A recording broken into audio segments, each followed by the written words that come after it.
Well, it's Friday, February 13th, 2026. I'm Brittany Noble, and here's what's coming up on The Breakdown.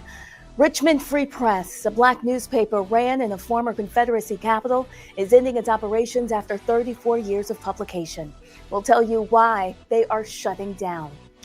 A black mother will remain in prison decades after the death of her newborn baby amid the fallout of Hurricane Katrina.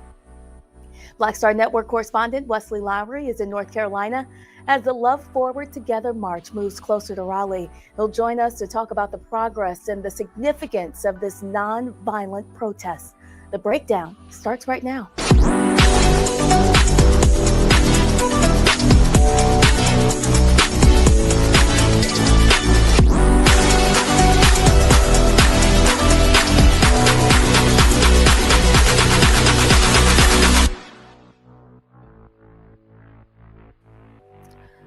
Former CNN host, independent journalist Don Lemon is set to be arraigned on federal civil rights charges in a St. Paul, Minnesota court today. Lemon, Georgia Fort, Traherne Jean Cruz, Jamil Liddell Lundy, and Jerome D'Angelo and multiple others are accused of interrupting a Minnesota church service in protest, where an immigration and customs enforcement official is a pastor.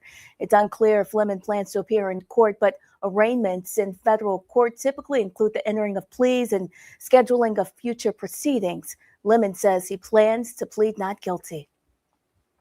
The Richmond Free Press, a black-owned weekly newspaper in Virginia, is ending its operations after 34 years. The newspaper has served the state's Confederate capital city for more than 3 decades. The publication is ending due to a lack in advertising revenue, which has made the paper unsustainable. The paper was founded by Raymond H. Boone Sr. and Jean Boone. It published its first edition on January 16, 1992.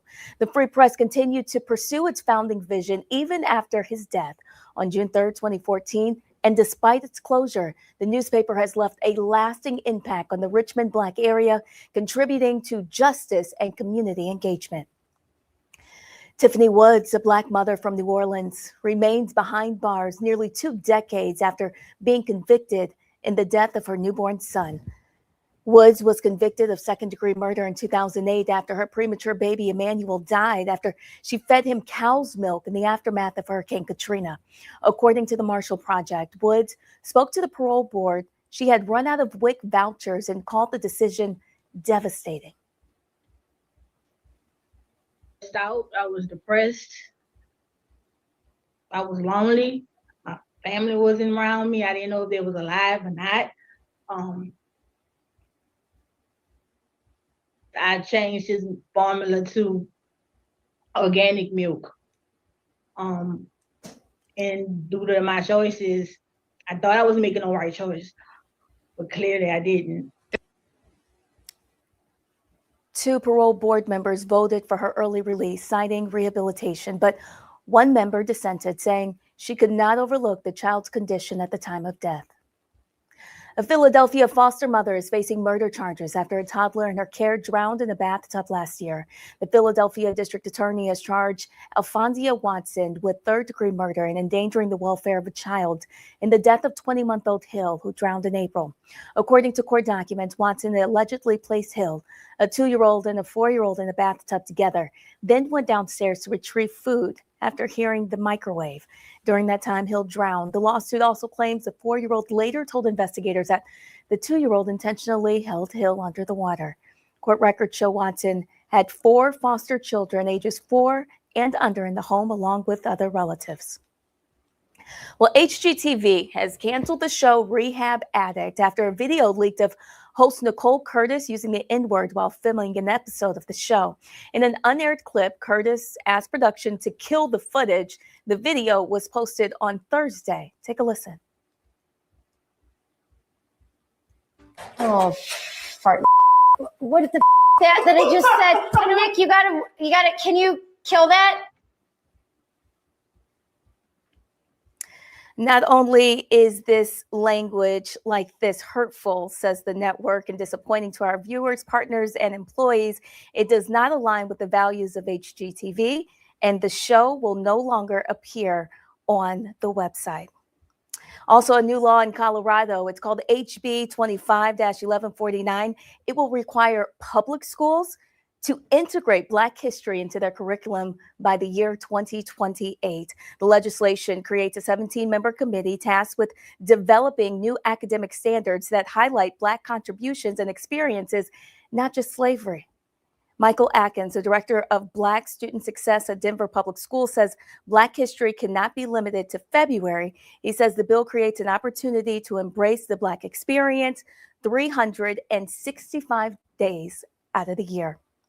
Also, the University of Texas, Austin is restructuring its academic programs, and the move, well, it's causing concerns about the future of Black studies on campus. That's because UT Austin announced it will eliminate its African and African Diaspora Studies department as a standalone unit, folding it into a newly created department beginning this fall. Starting in September, the College of Liberal Arts plans to launch a Department of Social Studies and Cultural Analysis Studies, combining African and American Diaspora Studies with Mexican American and Latino Studies, Women and Gender Studies, and American Studies. Interim Dean David Sosa shared the decision with the department leaders Thursday, saying the curriculum and degree programs are now under review.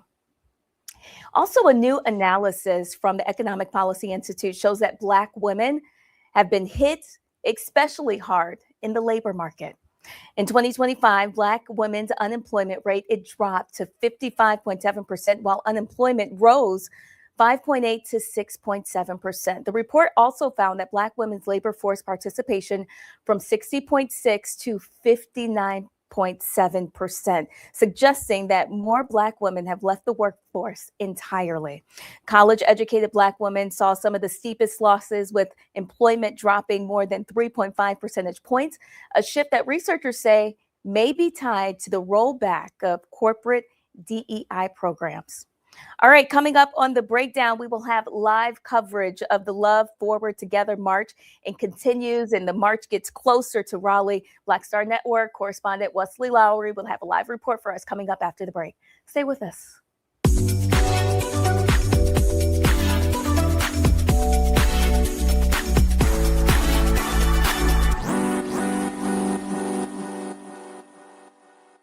With medicine and science under attack, I want to keep you and your family informed and healthy. I'm Dr. Ebony Hilton, and I knew at the age of 8 that I wanted to be a doctor. So I studied hard and became the first African-American female anesthesiologist hired at the Medical University of South Carolina since its opening in 1824. And I always say I was made into a doctor, but I was born to be a mom. And as a new mom, wife, sister, daughter, and friend, I understand how frightening a medical crisis can be. I care for individuals on some of the worst days of their lives, and it's my mission to provide you with a safe space to gain clarity on issues affecting your mind, body, and soul. I recognize that there are health disparities, particularly as it pertains to race, and I want to help bridge the gap between you and your healthcare providers. Join me every Thursday for Second Opinion on the Black Star Network, where each week I'll invite experts from various medical fields to share the latest health news. We'll discuss topics such as the vaccine debate, mental and sexual health, medical bias, infertility, menopause, andropause, nutrition, and aging. Together with my medical colleagues, we aim to provide you with a second opinion. Don't miss it, Thursdays only on the Black Star Network.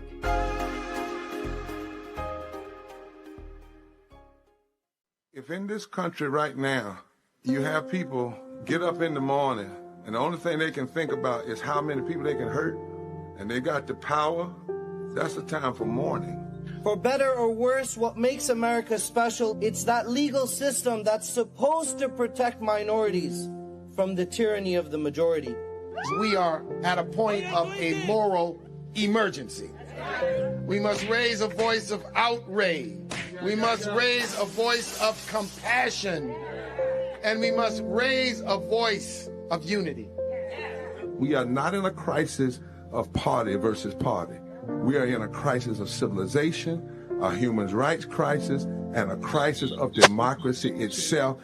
And guess what? You've been chosen to make sure that those that would destroy, those that would hate, don't have the final say, and they don't ultimately win. I'm Risa Colbert, and you're watching the Black Star Network.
Well, we are in the third day of the Love Forward Together Moral March in North Carolina. Black Star Network correspondent Wesley Lowery is there with the marchers as they make their way closer to the city of Raleigh.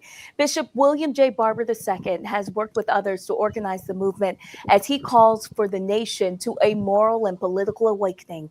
Black Star Network's Wesley Lowery joins us right now. Well, Brittany, all eyes have been on North Carolina. We've been down here for 3, coming on 4 days now, marching 50 miles from Wilson, making our way west. We've now made it into the city limits of the state capital of Raleigh, where we've got a few hundred people with repairs of the breach, led by Reverend Dr. William Barber, as well as other clergy members of other civil rights groups who have been making their way towards the state capitol. Now, again, why, for those who might be asking? Well, there's a few different reasons. The first, we know that early voting in the primary started yesterday here in North Carolina, and so there's a big push to make sure people are registered, people are showing up. North Carolina is a state where everyone who had been registered to vote, who had previously voted, had participated, where maybe some previous elections would have gone differently.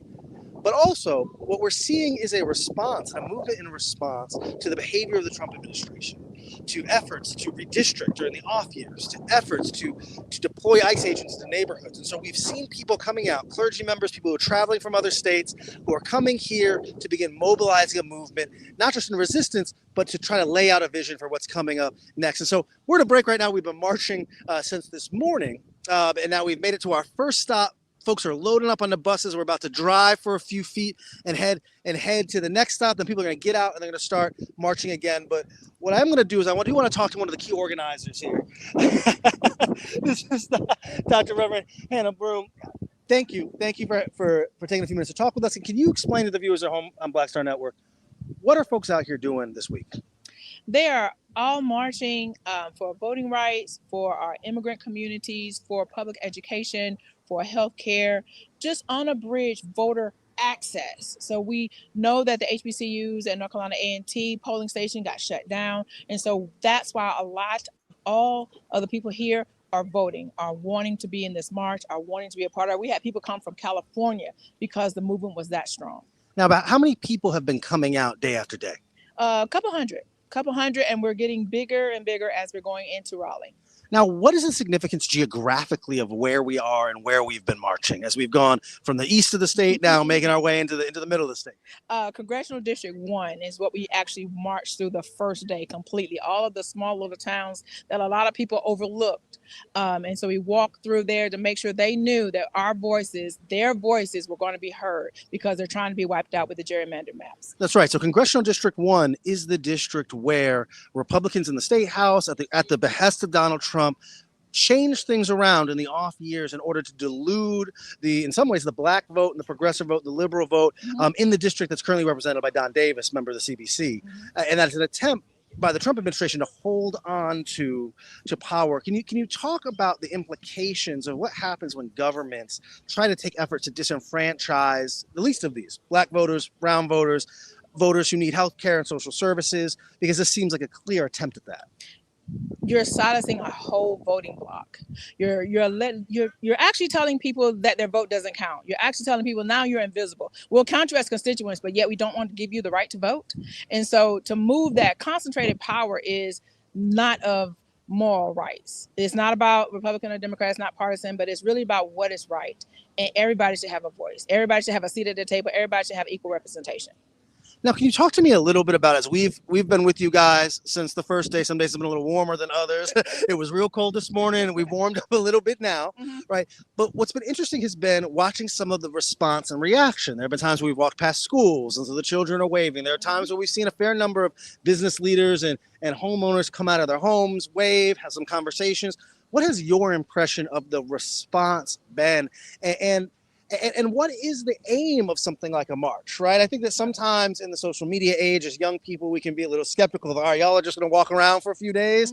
Talk to me a little bit about kind of the political theory and the community building that comes from bringing people together, having a physical show of force, and moving physically through communities, making your voice be heard.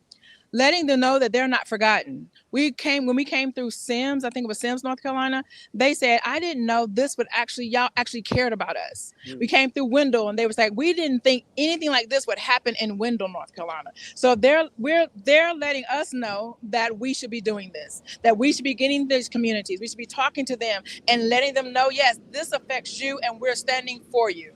Now, I think so many people across the country right now are discouraged. They're angry. They're upset. Some of them are tired, right? Some of the people got all the demonstrating and marching and protesting they wanted to do out during the first Trump administration, right? What would you say to people across the country who feel that way, right? What is the example you all are trying to set here in North Carolina? The fight is not over. Do not get weary. We got to continue to put in pressure.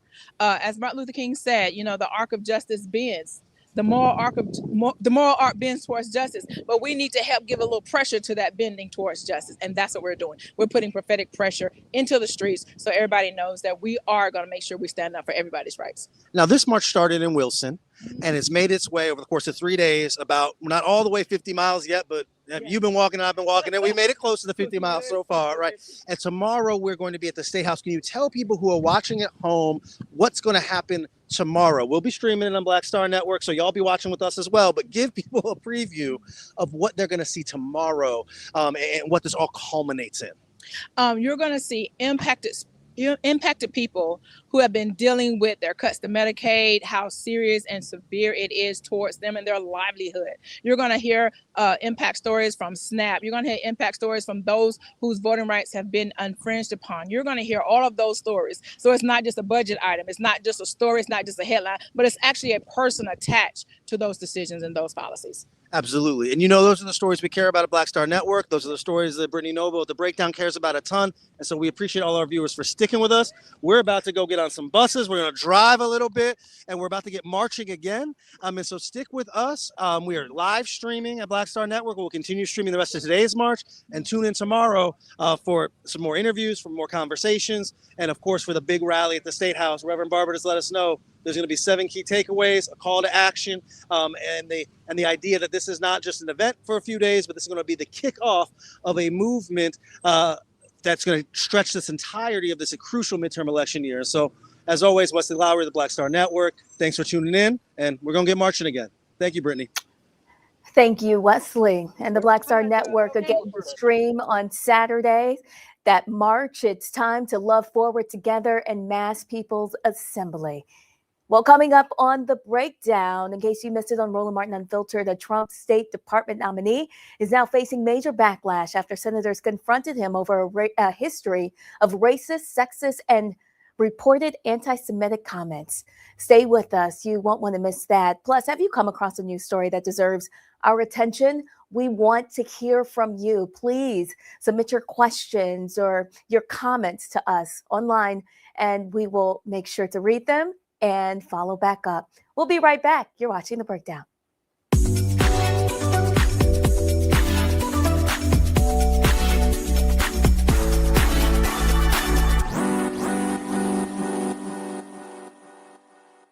With medicine and science under attack, I want to keep you and your family informed and healthy. I'm Dr. Ebony Hilton, and I knew at the age of 8 that I wanted to be a doctor. So I studied hard and became the first African-American female anesthesiologist hired at the Medical University of South Carolina since its opening in 1824. And I always say I was made into a doctor, but I was born to be a mom. And as a new mom, wife, sister, daughter, and friend, I understand how frightening a medical crisis can be. I care for individuals on some of the worst days of their lives, and it's my mission to provide you with a safe space to gain clarity on issues affecting your mind, body, and soul. I recognize that there are health disparities, particularly as it pertains to race, and I want to help bridge the gap between you and your healthcare providers. Join me every Thursday for Second Opinion on the Black Star Network, where each week I'll invite experts from various medical fields to share the latest health news. We'll discuss topics such as the vaccine debate, mental and sexual health, medical bias, infertility, menopause, andropause, nutrition, and aging. Together with my medical colleagues, we aim to provide you with a second opinion. Don't miss it, Thursdays only on the Black Star Network.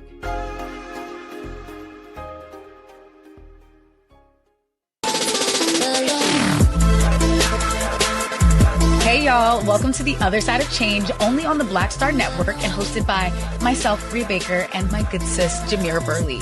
We are just two millennial women tackling everything at the intersection of politics, gender, and pop culture. And we don't just settle for commentary. This is about solution-driven dialogue to get us to the world as it could be and not just as it is. Watch us on the Black Star Network, so tune in to The Other Side of Change.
In our Black and Missing segment, family and friends are looking for Torrance Farrington. He was last seen in Miami, Florida on May 5th, 2007. He's 5'9", 175 pounds, medium complexion. He has short hair and hazel eyes. Farrington has an eagle tattoo on his arm and gold teeth. The circumstances surrounding his disappearance are unknown, but he was last seen wearing a white tank top and blue jeans and a gray jacket. If you know where he could be, please contact the Miami-Dade Police Department at 305-715-3300. Well, in case you missed it, last night on Roland Martin Unfiltered, Roland talked with a panel about President Donald Trump's nominee for Assistant Secretary of State for International Organizations, Jeremy Carl. Carl is unlikely to get the job after a bipartisan group of senators grilled him over his history of racist, sexist, and anti-Semitic comments and posts. How many times have I told y'all Donald Trump welcomes white supremacists in his administration? Well, guess what? Jeremy Carl is a Trump nominee for Assistant Secretary of the State for International Organizations. The role involves managing relations with policies towards the United Nations and other agencies. And during his confirmation hearing, Senator Chris Murphy asked him some basic questions about his beliefs regarding the erasure of white culture. Tell me how you define white identity and what you think is being erased about white identity. Certain types of Anglo-derived culture that comes from our history. Like what? Let me think about this. Senator, I would say if you were to look at the book by one of your former Senate colleagues, Born Fighting, about the sort of Scotch-Irish military culture and certain, pride that went with that would be one example. Obviously, you can have sub-elements of that culture. You could have Italians, you could have Irish, and those are in many ways more. Yeah, but you're worried about white culture. You're not worried about, you're now retreating to ethnic identity. You don't speak about ethnic identity. You speak about white identity. So tell me the values that stitch together white identity and that make it different than black identity. I would say that the white church is very different than the black church in terms of its tone and style on average. Foodways could often be different.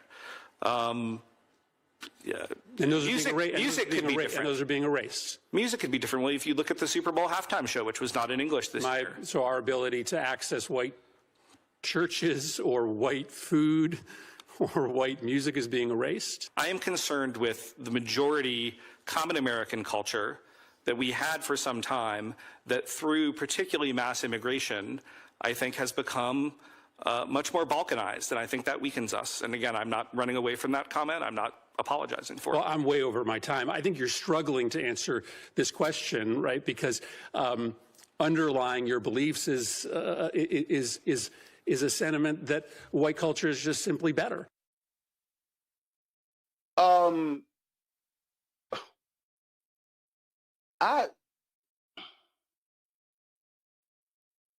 Greg, what was that white boy talking about? I love it. I love it, and I love him. I absolutely embrace them. I'll tell you why. Because that's the naked face that we all learned from kindergarten through now. That's American history.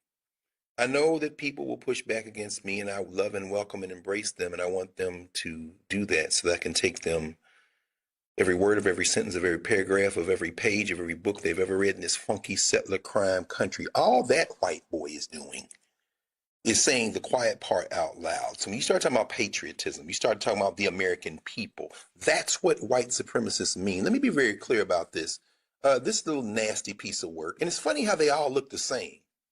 You know, John Curtis, who looks like a man who would, stumble into a truck stop at 2 o'clock in the morning for a bag of Funyuns and a warm soda, searching for his destiny and perhaps his desire in the middle of the night. They all look the same. John Curtis is a fellow of the Claremont Institution.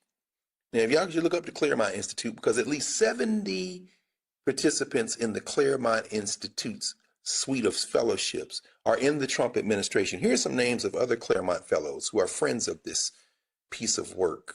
Perhaps you've heard of Russell Vogt, even as we sit today and look at the evisceration of the Environmental Protection Agency, as you noted. James Braid, who is the White House legislative director, all this white nationalist stuff they're pushing through the legislature. Marco Rubio's advisor, Michael Needham, the deputy director of the Central Intelligence Agency. They're all Claremont fellows. These are religious zealots. He wasn't struggling, Senator. And by the way, Jeremy Call is the guy's name. Jeremy Call is who we're watching, as you say. John Curtis is a Utah senator who has already said he's coming out against it. He's coming out against the nomination. And guess what he's basing his no vote on? This Republican senator. He's saying because the guy has anti-Israel views. That's probably what's going to stop Jeremy Call, because the same racists that consider black people, mud people, and N-words and all that, they consider those who are Jewish not to be human as well. And this is where the stumbling block comes in. See, in Jeremy Carl's world, and you saw him name check Jim Webb, former Senator and Secretary of the Navy Jim Webb out of Virginia, for a book he wrote on the Scotch-Irish and their fighting tradition. It's the same philosophy that you saw in, I don't know, let's think of something, Mel Gibson, that racist, his movie, The Patriot, right? And then that's the one where Trump tried to give him his guns back. It's the same myth. The Irish, the Dutch, the Italians, the Germans, they all came together in a melting pot. And as Thurgood Marshall said, the Negro got through in that pot and not melted down. Why? Because they are white, because you are black. As James Baldwin said, their whiteness depends on the fact that they are not, thank heaven, you. That man's being honest, and I love him for it, because he gives you the litmus test. If you're with him, that means you're against us, and now we can fight. But all this pretense being dropped now, and I'm here for it. I'm here for it. Make a choice. Well, what I find to be quite hilarious, Nola, is, oh yeah, I mean these are happening. You know, our white culture. I mean, there are the white churches. Their tone is different from the black churches. Then he brought up food. I'm like, boy, if you don't get your unseasoned chicken ass on. Listen, I think Senator Murphy did a great job in breaking him down. Like, baby, what you talking about? What white food?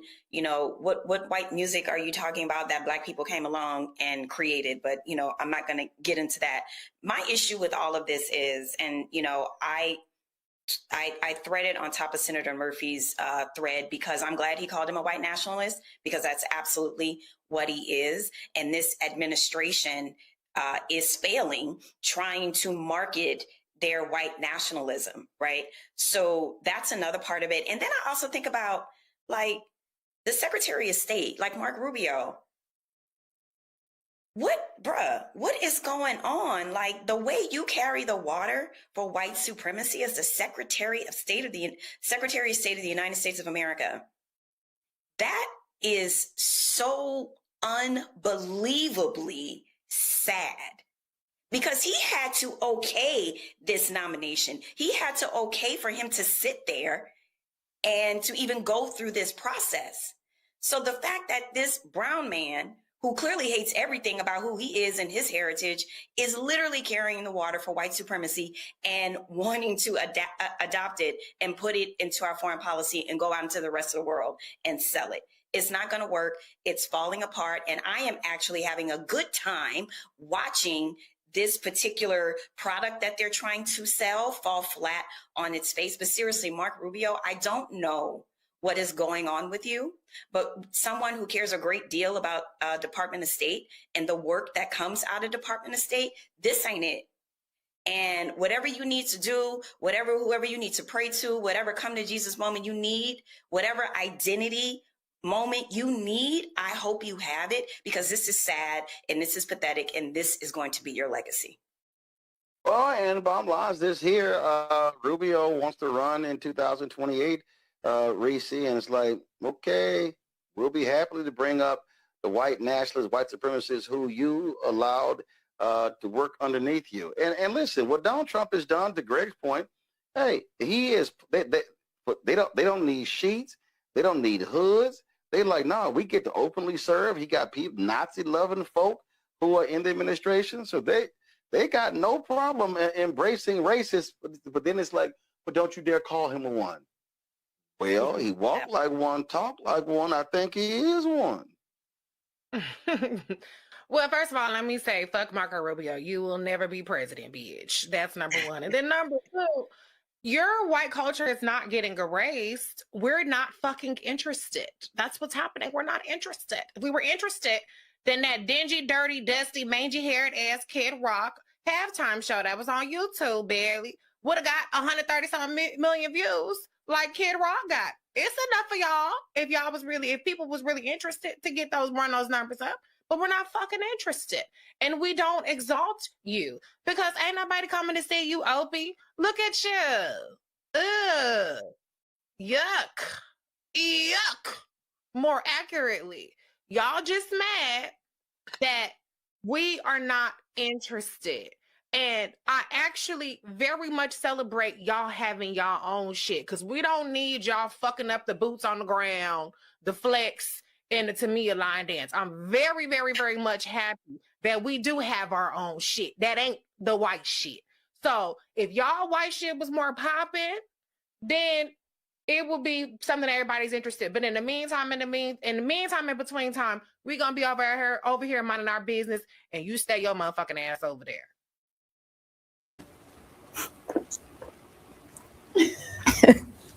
Be sure to tune in tonight to Roland Martin Unfiltered at 6:00 p.m. Eastern. I am taking over for Roland tonight as host.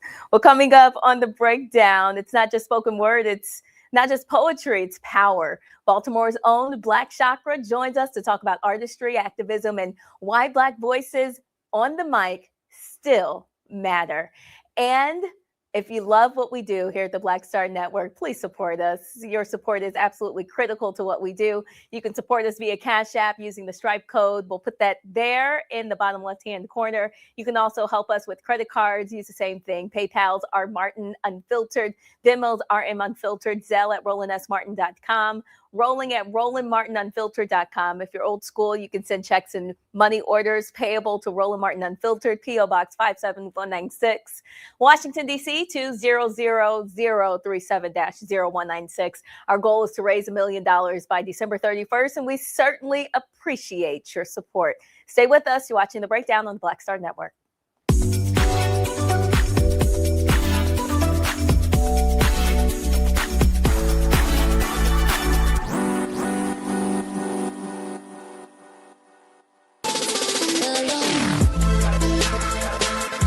Hey y'all, welcome to The Other Side of Change, only on the Black Star Network and hosted by myself, Rhea Baker, and my good sis, Jamira Burley. We are just two millennial women tackling everything at the intersection of politics, gender, and pop culture. And we don't just settle for commentary. This is about solution-driven dialogue to get us to the world as it could be and not just as it is. Watch us on the Black Star Network, so tune in to The Other Side of Change.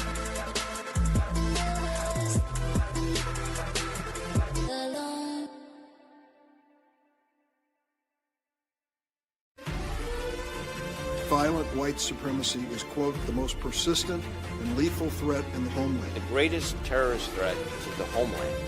is the homegrown violence string, including hate crime committed on behalf of some kind of white supremacist ideology. They are coming after everything in Black America. MAGA and Donald Trump are specifically targeting Black America. They are going after the money.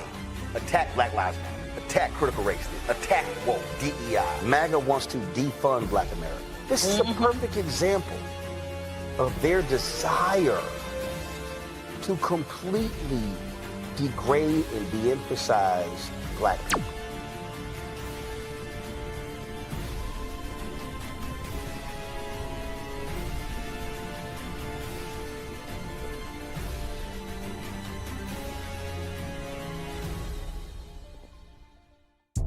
Hi, I'm Swing Cash, Basketball Hall of Famer, and you're watching Black Star Network.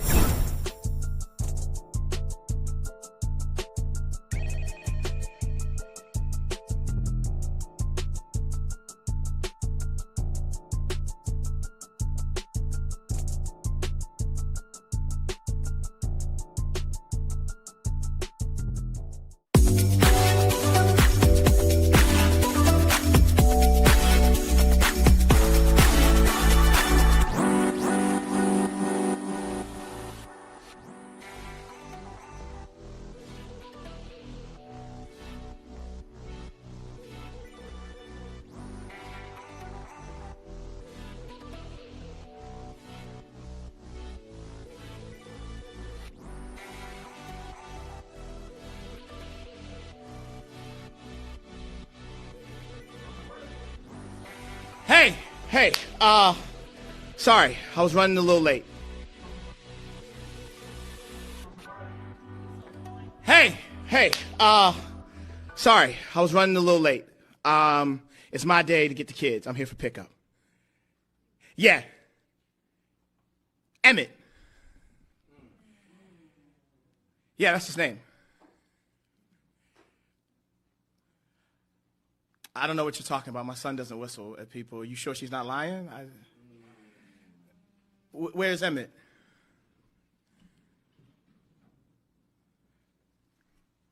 Oh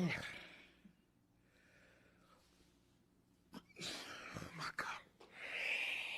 Okay,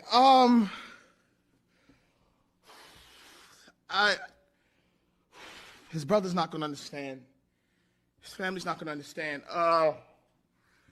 Give me his brother. Somebody gotta tell Trayvon. Where's Trayvon? Yes, he has a hoodie. It's cold. Where's Trayvon? What?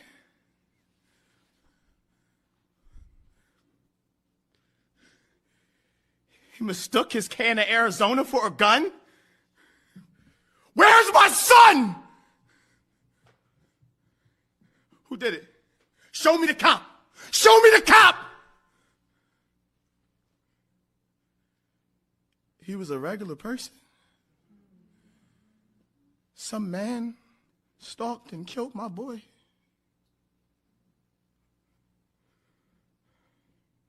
I don't know what I'm going to tell their mothers. I don't know what I'm going to tell their mothers. Give me their little brother. They got a little brother here. Please, just give me Tamir. Just give me Tamir. I want to hold my baby. Please, just give me Tamir. Yes! The one who plays in the park. Give me Tamir!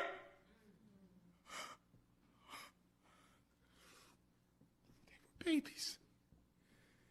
They were babies! You see them as thugs, but they were babies. Give me my son! America! Why do I leave my children with you, but I never get them back? Give me my son! Give me...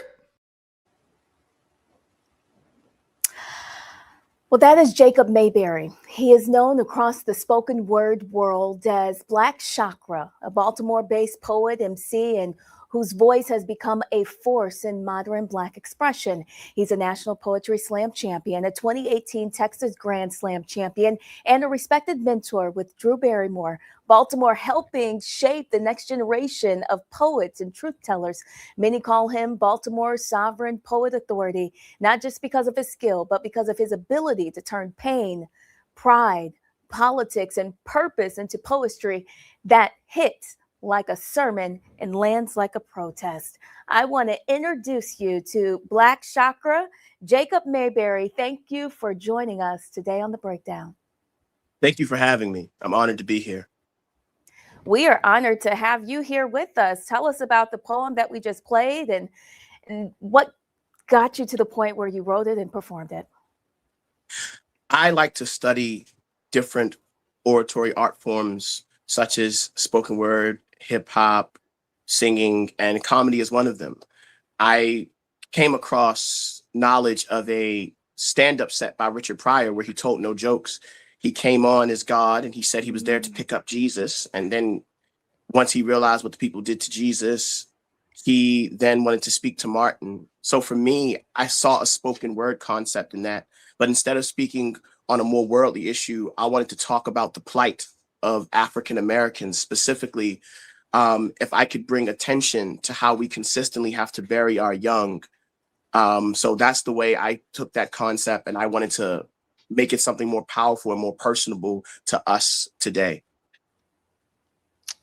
And tell us what kind of responsibility do you feel that you have when you hold onto the mic? Currently, in this world, in this country, we are seeing a transition of things that were set standard years ago. Different regimes, different politics have come in, and there's an erasure of Black history. There is erasure of Black truth. So I think it is the responsibility of the modern Black poet to speak on the important issues. If we forget, then no one remembers. Our jobs as artivists is to always put the truth in people's faces, no matter how uncomfortable. So for me, it's a giant responsibility, but I'm proud to have that responsibility, and it's a beautiful thing to do. It's a beautiful thing to remind my people about our struggles and try to bring us uplifting messages while also like never letting us forget the horrors as I think they would like us to in this country. Do you think that poetry allows Black people to say things that mainstream media refuses to carry? Absolutely. Same thing with comedians. If you look at people such as Dick Gregory, Richard Pryor, there's a lot of times when we put it in music or comedy, somehow it's not as in their face as someone like Malcolm X was. Even though we're saying the same things that Malcolm X was saying, we just rhyme it, and it speaks to us in a code. Black people, as a people, we have always spoken different codes. The invention of the martial art form capoeira was a fight style that was hidden in dance so that they could fool their slavers. So when it was time to rebel, they just thought they were dancing. And I see that in the language we use, in modern Black diction, how we speak certain ways, and often it gets co-opted or adopted by other races and other cultures and stuff like that, because they see how powerful our coded language is, and poetry is the coded language I use to speak to us, and it works. It hits the soul differently, I think. Your work often carries deep emotion, grief, joy, rage, healing. Tell us where you pull all of that from. A deep understanding of history, a deep understanding of modern society, and a need to not be forgotten. My heroes, the Gil Scott-Herons, the Amiri Barakas, Langston Hughes, James Baldwin, these amazing writers took it upon themselves to say the thing that always didn't please people. The last poets, they said the messages that would scare certain people or scare certain regimes. And for me, it does a disservice to them if I am continuing their tradition and their art form, but I do this in a petrified manner. So for me, particularly, I think that the responsibility we have to do this is where that come from. I don't understand how I could be a poet in modern society and not talk about these things. I don't have the privilege of privilege. You know, I would love to write about flowers, but there are so many of my friends under them. I have to write about that first. I would love to write about trees, but I know the history of trees. I know that my ancestors have hung from them. So to ignore these things as an African-American writer, to me, it just feels like betrayal. Talk about that a little bit more. I mean, in a time when books are banned, history is being erased, and Black voices are being attacked, do you feel like poetry is becoming more important than ever? Art in general is always a necessity. Poetry is what happens when change becomes impatient. And I say that to say the voiceless often have nowhere to go, so they go to poetry. When we're in our worst feelings ever, we turn to song, we turn to melodic poetry. When we want to express something to someone, we write love letters, which are just love, we're just letters wearing poetry's outfits. You know what I'm saying? Like, we as a people, as a human race, always turn to poetry to help us. Poetry is in everything.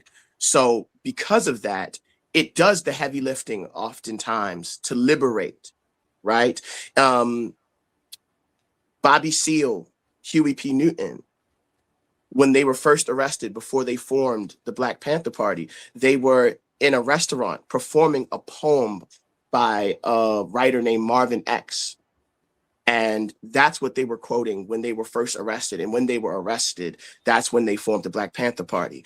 I note that specifically to say poetry is behind every movement.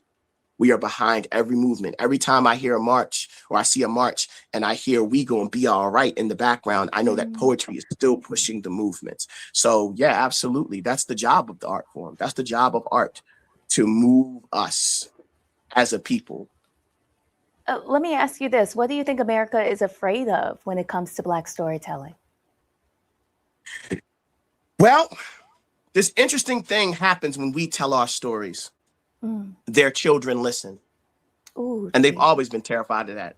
Even if you go back to the 80s, when they were so afraid when hip hop was getting into the ears of people, right? You go all the way back to Elvis, who is white, but because his sound was Black and his movements were Black, there were white politicians and conservatives who are afraid of Elvis being seen by his daughters because they see it's a slippery slope. If they're enjoying this on a white person, soon they'll enjoy it on melanin. Our stories are powerful. We pull people in. There's a reason why hip hop is the largest genre of music on earth for so long. It's because our stories have that power and ability, and they're afraid of that. They're afraid of Tommy and Timmy and Ted and Chaz listening to what we have to say, adopting it and adapting to it. Understanding that there's a plight that we come from, because once you see our plight, you can't ignore it. And that's what they've been trying to do in this nation, consistently ignore the plight of a people when they don't have one, right?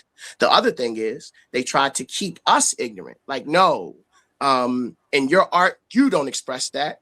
Express this. There's a reason why all these record labels are pushing certain messages and pushing certain music, because it's like, that is what we want your children to intake. And if my children have to intake anything, it's going to be your ignorance, not your power, not your empowerment.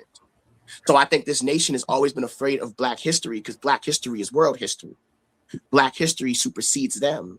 Black history circumvolves their history. So because of that, learning more about us is frightening, because the more you learn about us, the more powerful we become. Jacob Mayberry, I'm so grateful that you joined us today on The Breakdown. Tell our viewers how they can stay connected with you. You can follow me everywhere but home. I am Black, BLACK, Chakra, CHAKRA 88 on Instagram and TikTok. I am currently ranked #1 slam poet in the US, which means I'll be representing us in the World Poetry Slam. So I have my GoFundMe up for that soon, because I'll have to go to Africa, and make no mistake, I'm representing us, that part of America. Wonderful. Jacob Mayberry, known as Black Chakra, thank you for joining us on The Breakdown. Thank you for using your gift to tell the truth. Thank you. All right, coming up after the break in our For the Culture segment, we're talking about one of the most talked about and most challenged books in America, All Boys Aren't Blue, by author and journalist George M. Johnson. He explores Black identity, boyhood, what it means to grow up Black and queer in this country. George Johnson is next. Stay with us. You will not want to miss his interview. Plus,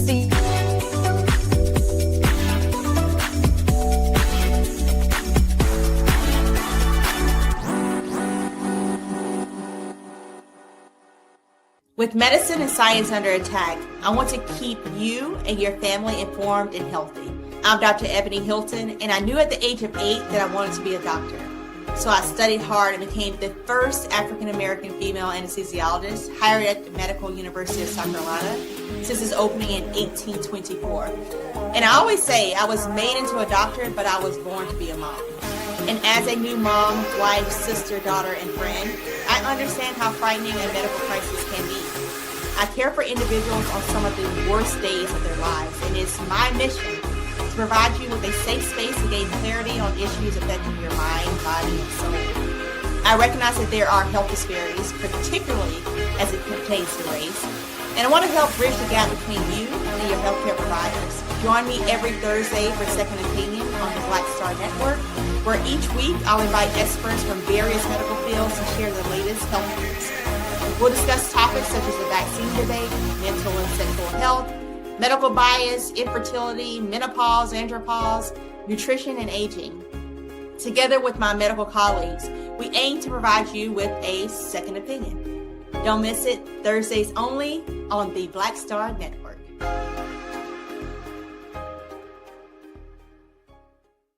If in this country right now, you have people get up in the morning and the only thing they can think about is how many people they can hurt, and they got the power, that's the time for mourning. For better or worse, what makes America special, it's that legal system that's supposed to protect minorities from the tyranny of the majority. We are at a point of a moral emergency. We must raise a voice of outrage. We must raise a voice of compassion. And we must raise a voice of unity. We are not in a crisis of party versus party. We are in a crisis of civilization, a human rights crisis, and a crisis of democracy itself. And guess what? You've been chosen to make sure that those that would destroy, those that would hate, don't have the final say, and they don't ultimately win. I'm Risa Colbert, and you're watching the Black Star Network.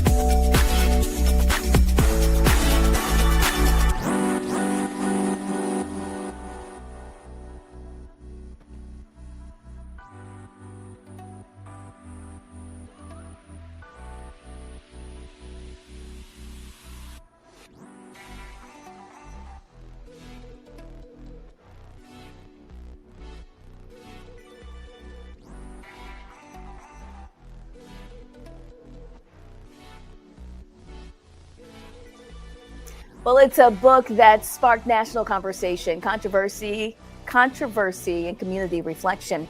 All Boys Aren't Blue is the best-selling memoir manifesto by award-winning journalist and author George M. Johnson. The book explores what it means to grow up Black and queer in America, navigating family, masculinity, identity, love, trauma, and survival. But it's also become one of the most frequently challenged and banned books in the country, targeted by conservative lawmakers and school boards who say it shouldn't be available to young readers. And stories like George Johnson's reminds us that Blackness is not just one-dimensional, and neither is boyhood. Joining me now is author and journalist George M. Johnson. Thanks for being with us here on The Breakdown. Thank you for having me this morning. Absolutely. So, George, break it down. Tell me what got you to the place where you decided to begin writing books. Yeah, it's kind of interesting. My whole life was like, I was doing finance. Like most of my education was in finance and human resources. And I did a career change all the way back in like 2015, where I went into grassroots work, more activism, and HIV work. And I was realizing as I was doing HIV work, there weren't a lot of stories out there from the Black perspective of what the HIV epidemic looked like. And so I started, writing, and then that's how I got into journalism.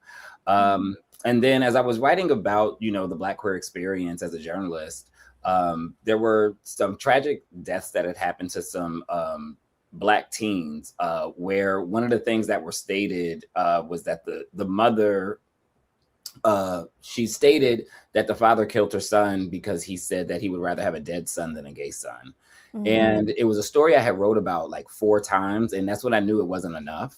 And I was like, what if I could use my own story, use my family as like the model of what it looks like when you may not have all the answers when you're raising a queer child, but if you start from a place of love, this child can be successful in the world. And so that's really what birthed All Boys Aren't Blue. And I guess in essence has birthed me writing several other books since then, and continuing to do that work as I was watching how many lives it changed.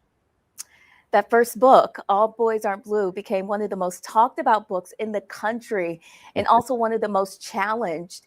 Did you ever expect that it would spark that level of international attention? Okay, short answer, no. I knew it was going to get banned. Like even when I first started writing it and we first started having meetings, I was like, I have a feeling it's going to get challenged in a few places, only because at that time, the 1619 Project was starting to get challenged some. But also there were 2 young adult books, The Hate You Give and Dear Martin, that were getting challenged in a weird way. And I kind of was just reading the tea leaves and I was like, something is happening that we got to make sure we pay attention to. And so when my book came out, though, it was the pandemic. So you didn't have a lot of, all the kids were at home. And so I don't think parents, like those conservative parents, actually were keeping up with the readings that the teens were doing.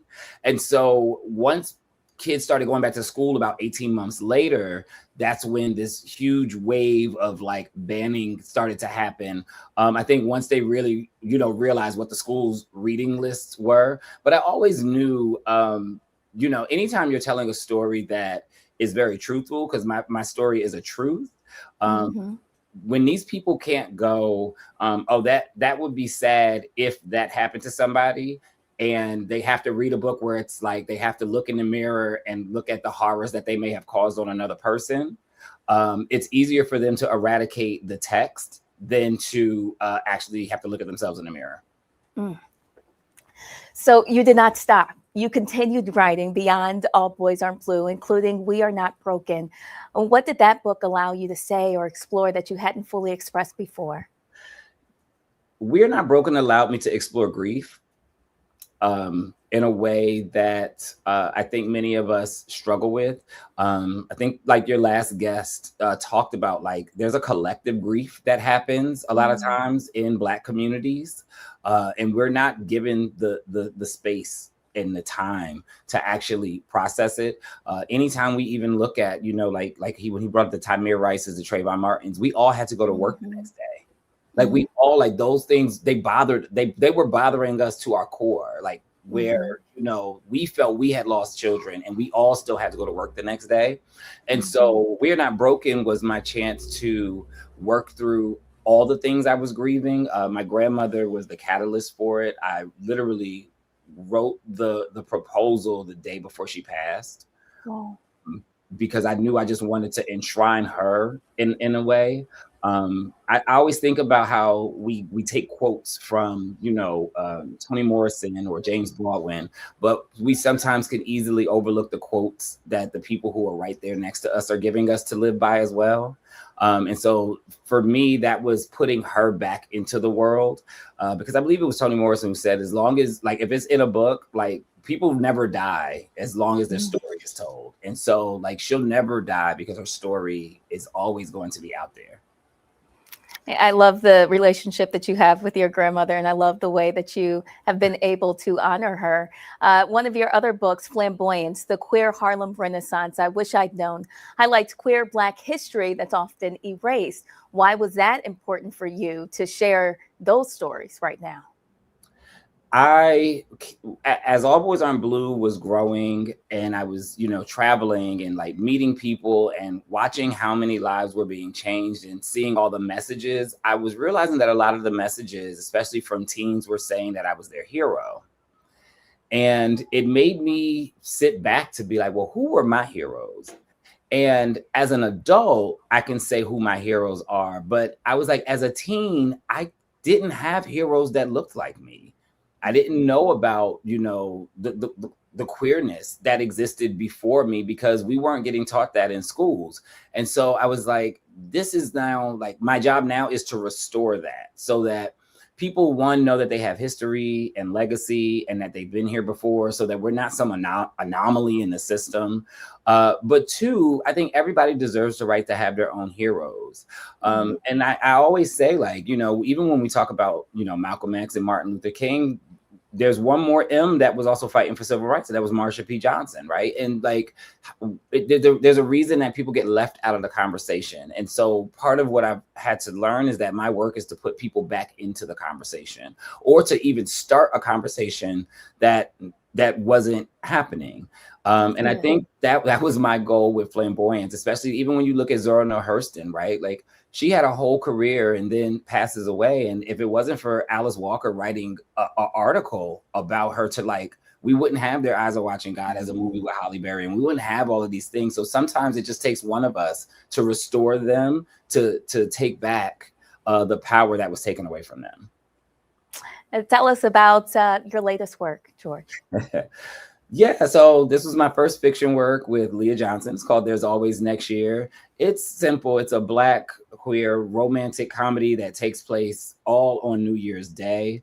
I believe in, you know, I write a lot of my books can have like very heavy topics. And so I also believe that we all deserve a form of escapism. We all deserve books that give us hope, books that make us laugh, books that may, you know, you get to the end of the book and you're just happy. You know, you didn't have to learn some huge lesson, and it wasn't about, you know, like some of the heavier topics that I write about.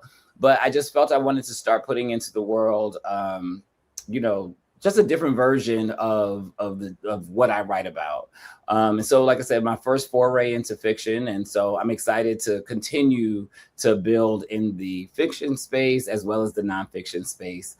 But yeah, there's always next year. And I think that's the biggest thing, right? Like, even if everything goes wrong in a day, there's always tomorrow. Even if everything goes wrong in your week, there's always next week. Even if you had a bad 2025, well, there's always next year. So, you know, hoping that people read it and it pushes them to a prosperous 2026. You're teaching us and you're lifting our spirits too. George M. Johnson, thank you so much for joining us on The Breakdown. If you have not read his books, you definitely want to check it out. His website,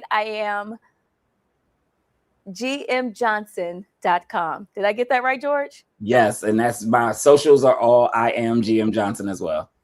All right. George Johnson, thank you so much for joining us. Thank you. You're welcome. And I want to thank everybody at home for watching The Breakdown today. We will have much more next week, Monday through Friday at noon Eastern, here on the Black Star Network. Have a great day.